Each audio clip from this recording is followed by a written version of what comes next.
మీ నష్టకరమైన స్థితిని మేలైన స్థితిగా యేసయ్య మార్చబోతూ ఉన్నాడు.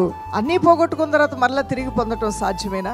అన్నీ పోయిన తర్వాత తిరిగి మరలా అన్నీ వస్తాయి అనుకోవటం సాధ్యమేనా? ఇక ఇవి జరగవు అనుకున్న తర్వాత మరలా జరుగుతాయా? ఇవి యోబు అన్నీ కోల్పోయాడు, సమస్తాన్ని కోల్పోయాడు. ఒకనొక సమయంలో దావీదు అన్నీ కోల్పోయాడు. తన ఇంట్లో ఉన్నటువంటి భార్య బిడ్డలను కూడా కోల్పోయాడు. వారు తిరిగి రాగానే వారు గుడారములు ఖాళీగా ఉన్నాయి. పశువులే కాదు, వారి ఇంట్లో ఉన్న ధనధాన్యాలే కాదు, వారు రక్త సంబంధులు, వారు కన్న బిడ్డలు, వారు వివాహం చేసుకున్న భార్యలు, సమస్తాన్ని కూడా ఉన్నదంతా ఊడ్చుకొని శత్రువు తీసుకొని వెళ్ళిపోతే ఆ సమయంలో అసలు మానసిక పరిస్థితి ఎంత భయంకరంగా ఉంటుందో ఒకసారి ఆలోచన చేయండి. ఒక వ్యక్తి పూర్తిగా అన్నీ కోల్పోతే గుండె పగిలిపోతుంది. మానసిక పరిస్థితి ఎలా ఉంటుంది? అంత మాత్రమే కాకుండా తనకి కష్ట సమయంలో ఒక ఆలోచన ఇవ్వాల్సినటువంటి వారు, తనకి సహాయం చేసి ఏం చేద్దాం మరి ఈ టైంలో అని మాట్లాడవలసిన వాళ్ళు కూడా వ్యతిరేకంగా మారిపోయి, నువ్వే నష్టపోవటం కాదు, నీతో కలిసి ఉండటం వలన మేము నష్టపోయాం, నీతో కలిసి ప్రయాణం చేయటం వలన మీ పిల్లల్నే కాదు నువ్వు పోగొట్టుకుంది, మా పిల్లల్ని పోగొట్టుకున్నావు, నీ వల్లనే మాకింత నష్టం కలిగిందని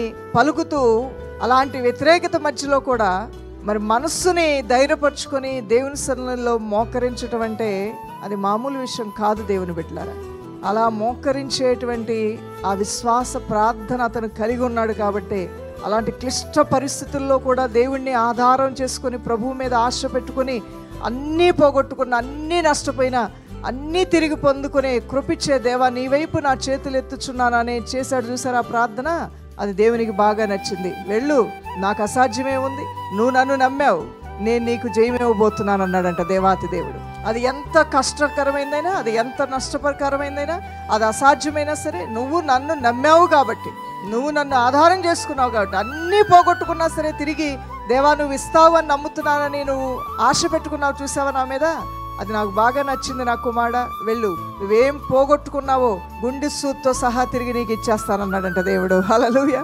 మరి పశువులు, పోగొట్టుకున్న ధనధాన్యాలు, అత్యంత విలువైన వెలకట్టలేనటువంటి సంపద, కుటుంబాలు, పిల్లల్ని అందరినీ కూడా తీసుకొని శత్రువుల్ని జయించి, అంటే సింహపు నోట్లోకి వెళ్ళిన ఆ గొర్రె పిల్లని బయటికి లాగటం ఎంత కష్టం అండి. అలాంటి పరిస్థితుల్లో ఈరోజు మీ జీవితాలున్నా, అంత కష్టకరమైన పరిస్థితిలో ఉన్నా యేసయ్య తన బలమైన హస్తంతో మిమ్మల్ని బయటికి తీసుకొని రాబోతున్నాడు యేసు నామములో.